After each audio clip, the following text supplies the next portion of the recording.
bookmarked because right now we are playing Helm's Oddity by Sephazon. And Yes, and my team of 8. Yep. Team of 8. Holy cow. Yes, I Yep. see. You've got a huge team here. And I love the classic Game Boy aesthetic. So Thank you. That your was role, yeah, you were the producer, writer, and designer. that is correct. I did the level design. I basically helped keep the team together. I gathered everybody, and I came up with the aesthetic direction, and so on. I'm also a full-time producer here in Tokyo, so this is kind of the work I do daily. Nice. All right. You're a producer with which studio, may I ask? Currently, I'm employed with River and Creek Co. So basically, whenever a company would need me for outsourcing for production work or localization, they'll send me over to like Koei Tecmo, Square Enix, etc. Awesome. That's like you must get to see some really high profile projects then. Oh yeah, E3 is always exciting. It's always a matter of, ooh, which one of these is going to be shown today, you know? Nice. Oh, that's super cool. All right. Well, without further ado, we're going to get to this game here. Oh, rather, I say that, but really, really quickly, I just want to acknowledge Ram Ram Sid, thank you for the follow. Null Wine, thank you for the follow. I genuinely appreciate everyone who has been following the channel. This has been absolutely nuts. I feel like my follow count has doubled within this past week thanks to all you guys' support, and I sincerely appreciate it. It's So, deserved. I really like your work so far. thank you so much. And every person who's been saying that, it really makes it feel like it's all worth it. But yeah, so Helm's Oddity. Should I just dive right in, or is there anything I should know about the game before I get started? Let's see. There are a few things, I guess, control-wise that I'll explain as soon as you get started. But Sure. other than that, I think it's fine just to jump right in. And before that, I guess the only other thing I want to say is everything you see, from the music to the art to the design, Mhm. everything was made within the 48 hours. Nice. That's. I mean, I guess that's what's possible when you have a team of 8, is you can get all of this done. That is incredible. Will Run, thank you for the follow. All right. So, I'll go ahead and get this started here. Press start. Should I be playing with a controller, or should I Center is just? fine. No, Okay. no. Yeah, it should be enter. No WSD worries. space J and K and L. Okay, WSD JKL. Yep, That's all I gotta remember. absolutely. Be careful with K, because if you throw your heart and you don't hit an enemy, you'll lose health. Okay. So we've got a can't leave without getting what I came for. First. So if you push J, you'll exit the dialog box. The dialog box is actually bugged under the UI, so we apologize for that. That is just a small bug we weren't able to catch in time. No problem. Does it have anything to do with how I've zoomed in on the screen here? Nope, not at all. It's just the UI is, I believe, a different camera. So when we Mhm. have the text box appear on the top screen, it's actually being overlapped by the UI. Yeah. I've definitely had that because this is made with Unity, right? Yes, that is correct. Yeah. Each animal or monster has their own ability, and they have 5 seconds before they time out. If you want to time out early, you can push L, just to get out of, so you can move on to the next enemy if you need to. Certain blocks are pushable, so keep that in mind. If you think you're trapped, you can usually push a block. I try to make it obvious, but sometimes it's not so obvious. Yeah, it's funny. I actually just grabbed Legend of Zelda Minish Cap recently, so I'm in the sort of So, classic top-down Zelda mood. oh, fantastic! This is the right game for you, I think. Turtle don't care about being in water. Look at us. We're a turtle. Okay, nice. You've got the countdown corner in the bottom of the screen there. Yeah. I knew that would have to be an important element that would be implemented, so the player didn't think that, oh no, how long do I have? Did I push the button or something like that? All right, we are a turtle, and we've got a key, and we're going to open this door. Awesome. All right, risk per bisque. I completely agree. This does look amazing. Yeah, if you break a, sorry, there's lag on the Oh yeah, there the is. stream, so every time there's something, if you do something, I'm always gonna make a slightly delay. But if you break jars, there is a chance of a heart dropping. It is randomized. Yeah. What key do I press to end prematurely the possession? Press L. If L. you push Okay. L, you'll end prematurely. Yes. Okay. So I've unlocked the door to get up here. Oh, and we've got a couple of octopi who are they doing the classic Octorok thing? Yeah. Oh, but I should try to possess one. Oh, but I'm looking pretty low on health, so gotta be very careful. Yeah. Mm-hmm. Can I... Okay, well I can shoot, but I... Okay, that's not the solution to this room. Got it. Okay. Also, I just want to mention... Oh, sorry, just really quickly, I just wanted to throw it out in chat. If anyone has any questions, please throw them in, and I will ask them in addition to the regular set of questions that I have. Happy to answer any questions that anybody has. The only element I want to mention right now is that every monster has their own unique ability, so octopi can't go in water, but they can extinguish fire with their bubble breath, so to speak. Okay. Good to know. So I guess we'll move on to the next question then, which is, well, first question, I suppose. How did you decide on what you're going to make for the jam? So early on, I knew that I wanted to have the aesthetic direction well in advance of the theme being announced, and I knew I wanted to do a Game Boy because that would help me narrow down what kind of artists I wanted, what kind of programmers I wanted, and musicians. So with that in mind, I was able to really gather a team on a more coherent idea before the jam even was announced. And when the jam was announced, we were juggling between a Metroidvania or top-down Zelda. Our artist is pretty experienced on these sort of title sets, so ultimately I decided, it would probably be best if we go on something that they're familiar with, that way we can get the best elements we could. And the functionality and the, I would say, mechanics were inspired by Super Mario Odyssey and Kirby Star Allies, with the heart throwing mechanic and the taking over enemies. Other than that, I think it just it came together pretty well.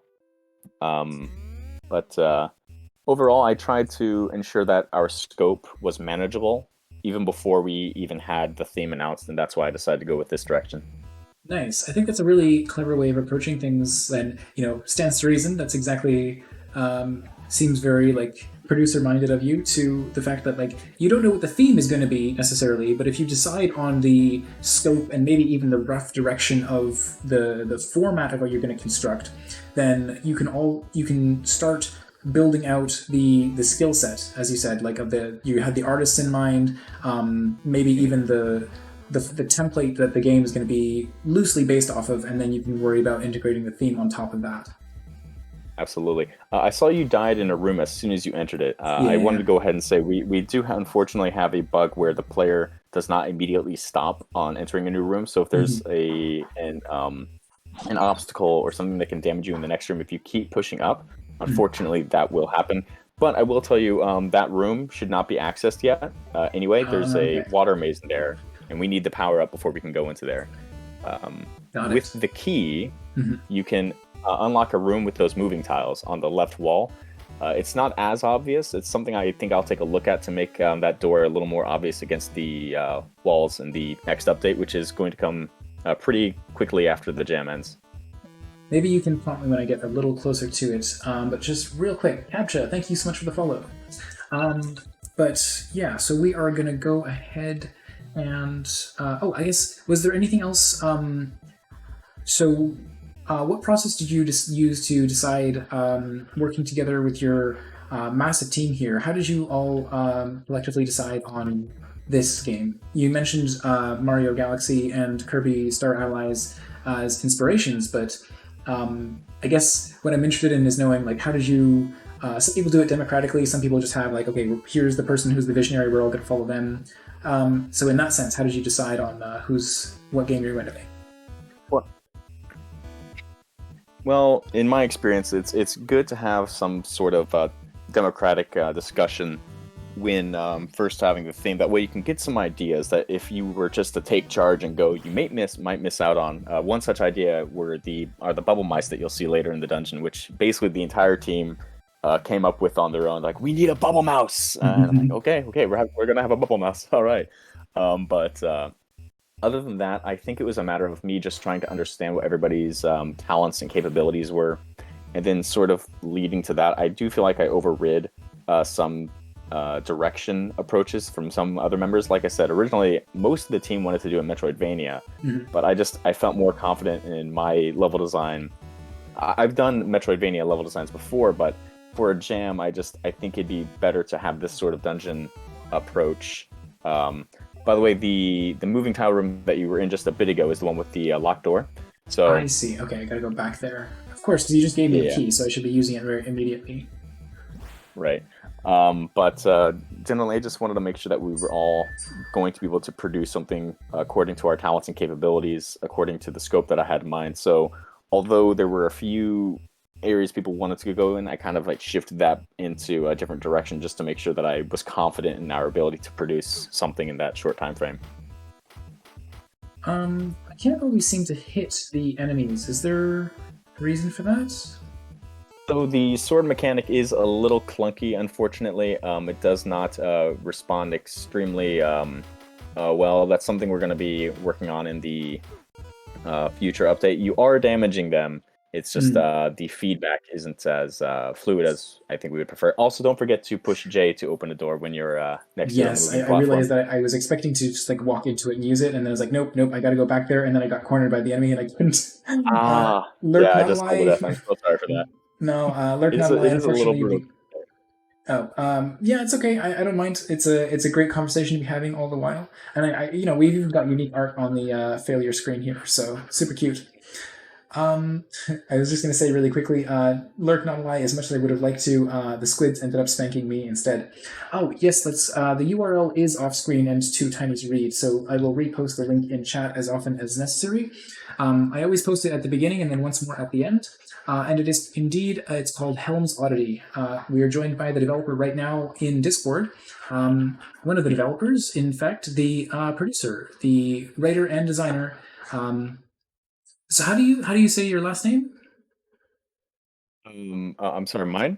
Yeah, is it Sephazon?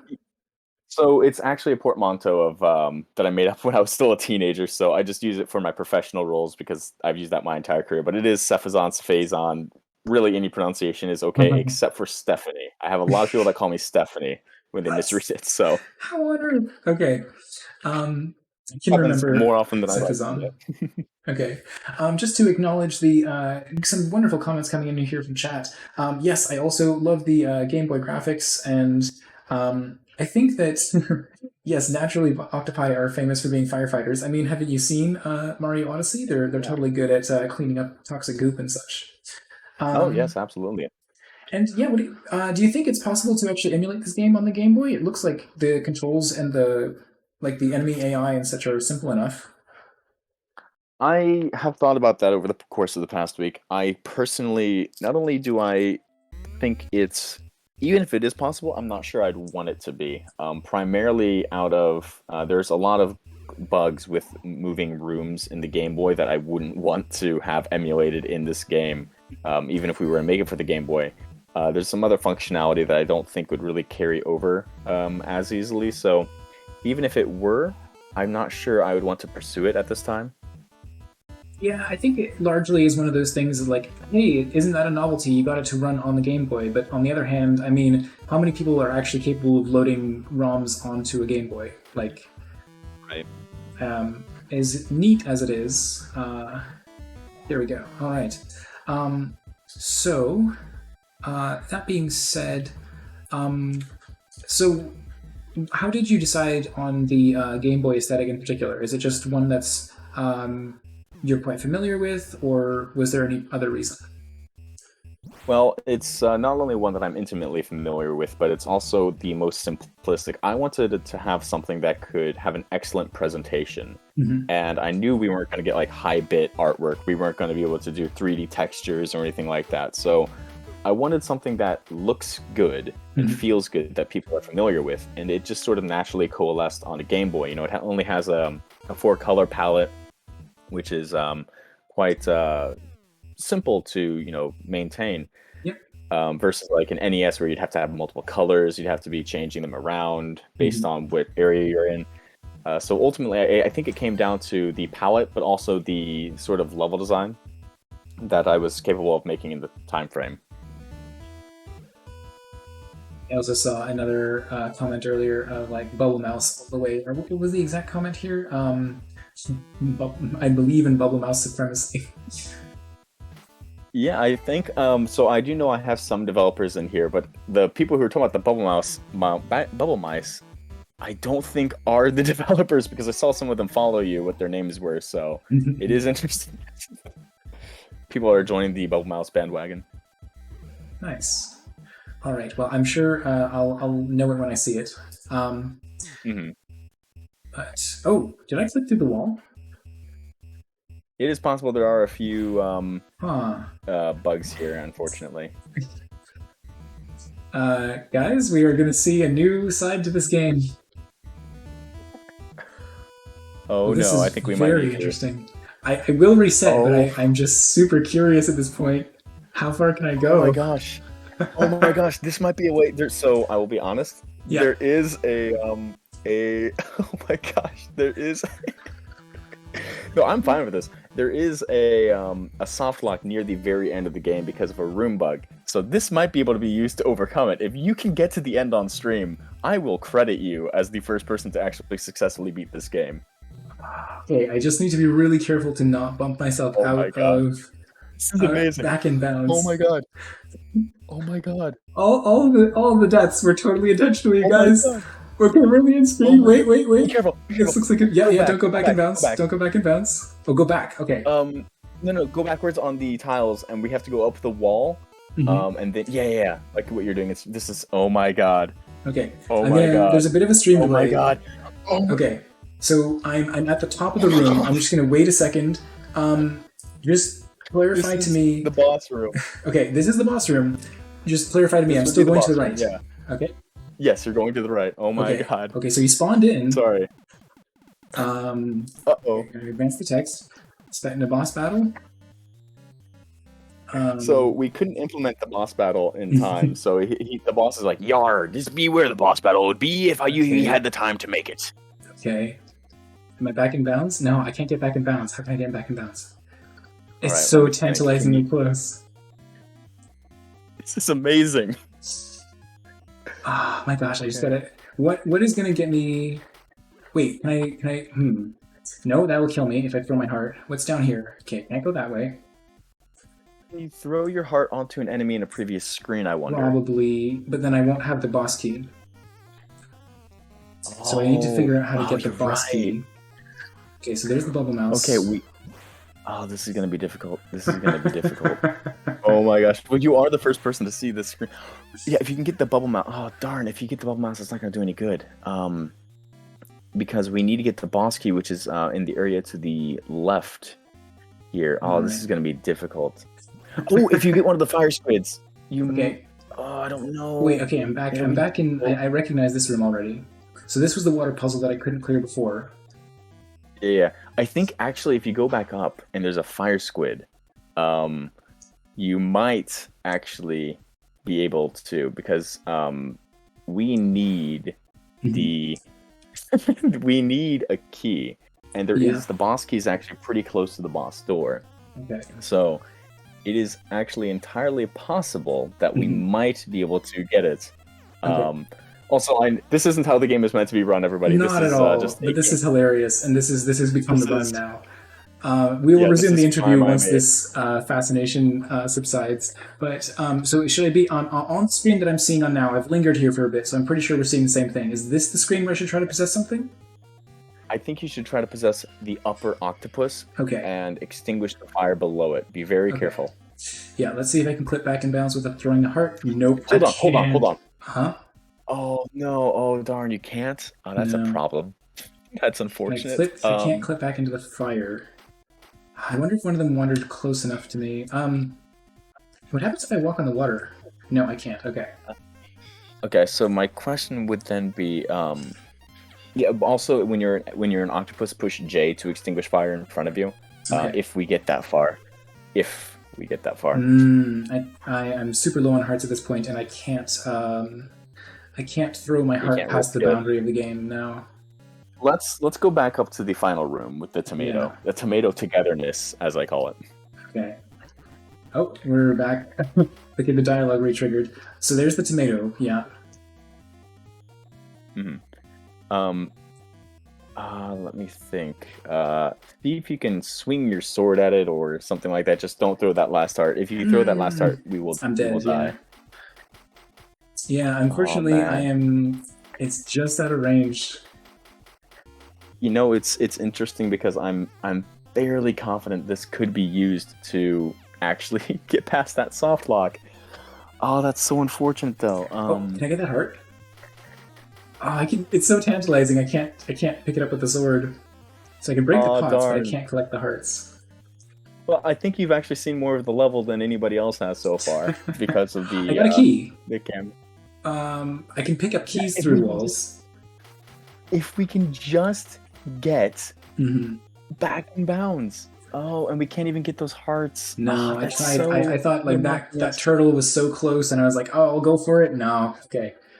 Oh, Well, darn. so This that's is hilarious though.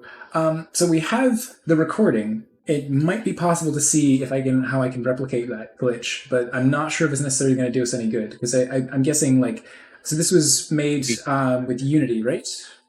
right. Yeah. So I'm guessing you're using a composite collider that just has like a basically 1 pixel thin collider on all the Believe solid so. volumes, right? So that's why it was Yeah, possible for me to so clip out of bounds. But unfortunately, that wall works both ways. It's not mhm. like your average game where I could just use that to like hold backwards and then try to attack and knock myself back in bounds. But That was these are awesome pretty though. good speedrun strats. I guarantee there we did not know about that. We knew about glitching into walls, but we did not know to the extent of which we've only heard about it, I think, once, maybe twice.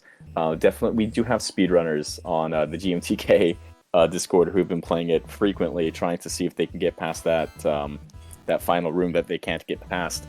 Um, so this might be a discovery. They might be able to figure it out, and that's I think something I love about this game is just people are. I love breaking games. I love Mhm. making games, but I love breaking them just as much. I used to be speedrunner. In fact, I do social media for Games Done Quick during their Nice. events. So it's just always entertaining to see how people can break games. But that was definitely not intentional. That is not the main way to beat the game, but it is a way to beat the game, I guess. I mean, it remains to be seen, right? I Yep, think it would be yep. Oh hilarious man, if you you could just. manage it. Hmm. But you've got us. That's you've seen the boss. That is something nobody else has seen. Okay, Congrats. all right. So I wasn't able to get it that time, but it was. I remember being like in this corner, and then I just. Oh, well, I killed myself there. All right.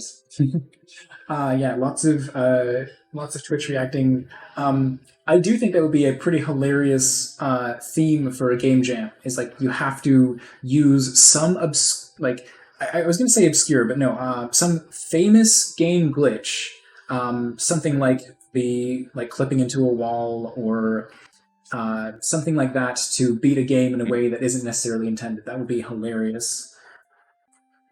All right. Well, I guess we'll get back to the questions. It seems almost boring now without the high stakes of the potential speedrun strat. Um, No worries. so, um, can you recommend a useful shortcut or a clever hack in the Unity engine that might be useful to others? Let me think.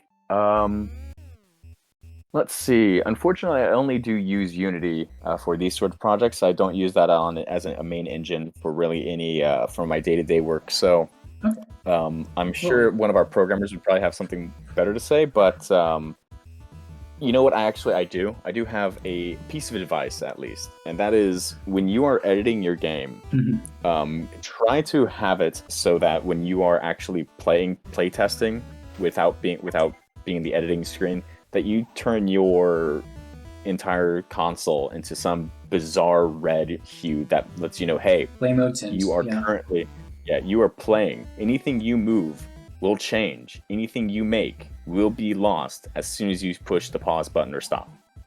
Um, I think that's an extremely useful tip that I don't think is utilized as much because so many people, when they first start out, will be building something, then they'll forget their testing, and then they make an entire level, and then as soon as they push pause, it's gone. Yeah, it is such a common gotcha for first-time developers. Anyone who's new to the Unity engine. So you'd think they would have done something about that, considering how long it's been an issue. Hmm. Whoop! Just managed to squeak over the moving platforms there. All right. Well, how about this game? Obviously, so you're not necessarily going to port it to the Game Boy, although it would be nothing more than a novelty to do so. But do you have any other plans for it? Yes, we are actually going to release a more proper, polished version of the Game Jam version, as basically pretty much as soon as the jam is over. Then we're going to do a bit more polish and release another version probably later this month with a bit of more of the features fully implemented that we want.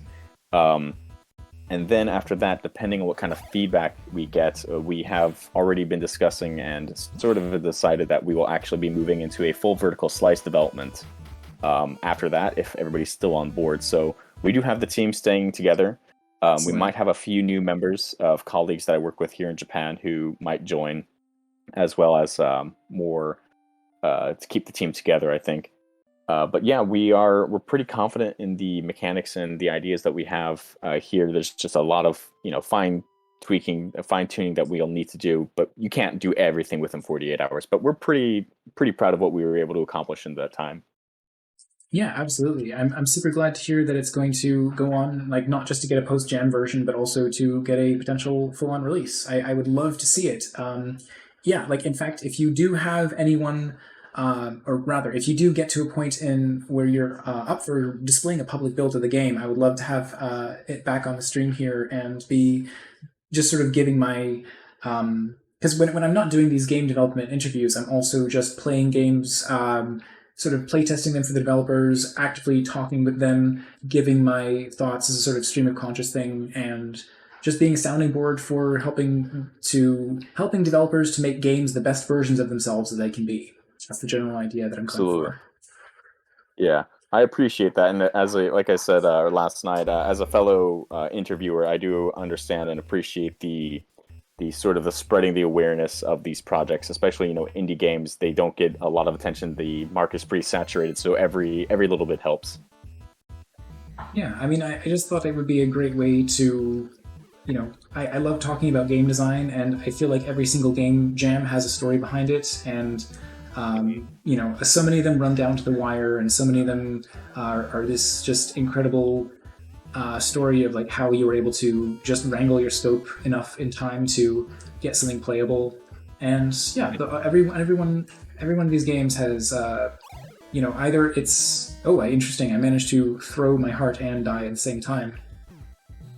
Oof. Well, yeah, like I said, there's some fine tuning. Yeah, that's okay. No unusual consequences this time.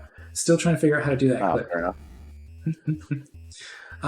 But yeah, so that's the main reason that I've been doing interviews, is because I want to highlight those stories. I want to highlight the people who like use some really clever hack to pull something together in a way that you'd never know. People who, as much as I advocate not staying up for like a full 48 hours, get your sleep. In fact, I advocate the exact opposite. Take breaks. This was part of the conversation that I had when Vimlark was on stream yesterday, but take regular breaks. Go to bed, get your full 8 hours of sleep. Just try to set your scope within something that is an achievable amount that you can handle without stressing yourself out, because you're going to make a better game if you don't stress yourself out. We'll say advice for game jams is this we use this in the industry as well, is sort of about half and half for mechanics and then polish, or even for a jam, maybe a third mechanics, 2/3 polish. Is just get your mechanics done early, and then that's it. Finalize that early on, get them done, and then immediately move on to polish for the majority of the jam. And that will not only save you stress of, oh no, last minute we need this still, but it'll also help present a better product for what you're trying to do. Yeah, absolutely. Shout out to boss. Can confirm accidentally stayed awake for 31 hours. Can confirm got stressed. Yeah. Wow, that's rough. But yeah, I think the 1/3 1/3 mechanics, 2/3 polish. Like that's definitely seems like a great. Oh, I walked out of the room again. Yeah, that seems like a really great ratio to adhere to make sure that you not only do you finish something, but that you're really proud of what you finish. Because yes, you can kick something out the door, but what kind of impression are you making? What are you telling other people about what you're capable of when they're Right. weighing that against what other people are able to do in the same time frame. Like, it's always a Absolutely. huge accomplishment to be able to finish any project in the time span that you have for a jam, but this is a conversation I had to make with myself as well when I was deciding, still in the decision phase of like what I was going to make. It's like, well, I could make a game about vacuuming because there's a thing where you feel like you're tethered to something. Like, one person's doing the vacuuming, one person's like moving around with the canister behind them. I'm like, but who would want to play that game? Like, I can't even think of any way to make that fun. So that's why I settled on my entry, allocate, because I thought like this is an old idea. It's an idea that I had 8 or 9 years ago, and I just thought like, well, you know what? This fits the theme well enough. I've already got half page worth of design doc written on this idea, and I'd rather go with this and make something that I am pretty sure will be fun than just, hey, look, I adhered to the theme, and it's kind of a silly gimmick, and you're going to forget about it the moment you click off the page. Right. And I also want to present a coherent experience in the time. We can make a small little micro game, but I want genuinely to express an experience with the player that they won't get elsewhere. Yeah. Right. So, right. I will have to leave shortly, yes. unfortunately. So really It is quickly, you've actually answered all my questions. But just at the wrapping things up, then, are there any other shout-outs to other people or projects you'd like to promote? Oh, let's see. Well, first off, if you don't mind, I do want to explicitly thank my team for their hard work during those 48 hours. So if you don't mind me just Absolutely. giving them each a shout out. So we have our programming team, which is fatcatmilo, Flaquero, and OneThatEatYou. Our artists were Gamekrazzy and JuliaGoodish, and our music composition was done by Mr. Music Guy and QTP2T. Ah, I yes. thought that was the So software. yes, I know, but no, that's the individual. But I wanted to thank them for their hard work and determination and sticking with the Absolutely. project to the very end. As you see, we do have some issues, some fine tuning to overcome, but overall, I'm pretty proud of what we were able to produce in that time frame. So really, I want to end with sort of giving them the credit for putting this together so well. Yeah, that sounds perfect. All right. Well, I'm so glad we had time for this. I love that I was able to find a like what a perfect Zelda thing to find, right? Like Link I to the know, Past is right? famous for that, and Mhm. love it. All right. Well, thank you so much for making the time to appear on the stream, and yeah, I hope Thank you for that having me. we get to have another conversation. I'd love to try another post jam version of this sometime soon. Absolutely. Thank you so much for your time. Have a great day. You too. Bye bye.